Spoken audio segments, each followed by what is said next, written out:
মানে আজি যিখন চাৰ্জশ্বিট দিছে মই সেইখনক জুবিনদাৰ মৃত্যুৰ চাৰ্জশ্বিট বুলিয়ে গণ্য কৰা নাই। মই ভাবোঁ যে আজিৰ যিখন চাৰ্জশ্বিট দিছে এইখন হ'ল হিমন্ত বিশ্ব শৰ্মাৰ 2026 চনৰ নিৰ্বাচনী প্ৰচাৰৰ এখন ইস্তাহাৰ।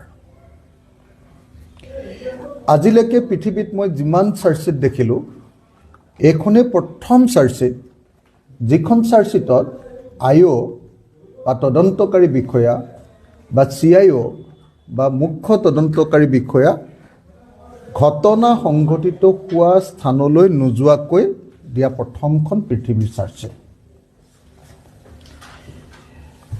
ইয়াত 7,000 পৃষ্ঠাৰ যে আপোনাৰ কাগজ দিছে বুলি কৈছে, 7,000 পৃষ্ঠা আৰু কিমান পৃষ্ঠা কিমান ডকুমেণ্ট দিছে বুলি ক'লে 3,000 নে কিমান নে 3500 নে কিমান ডকুমেণ্ট দিলে বুলি ক'লে 3500 ডকুমেণ্ট বুলি ক'লে।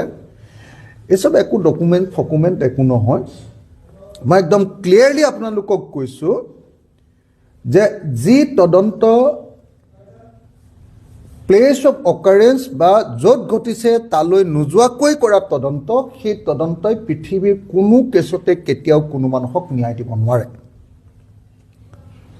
জুবিনদাৰ মৃত্যু ঘটিছে ছিংগাপুৰত, তদন্ত কৰিছে দিছপুৰত।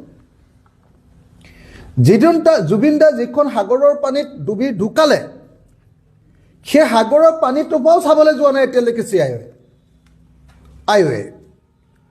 তাৰপিছত যদি হিমন্ত বিশ্ব শৰ্মাই কয় যে মই এখন বৰ সাংঘাতিক চাৰ্জশ্বিট দিছোঁ, তেতিয়াহ'লে মই ক'ম যে তেনেকুৱা চাৰ্জশ্বিট মই 1 ছেকেণ্ডত ডাষ্টবিনলৈ দলিয়াই পেলাম।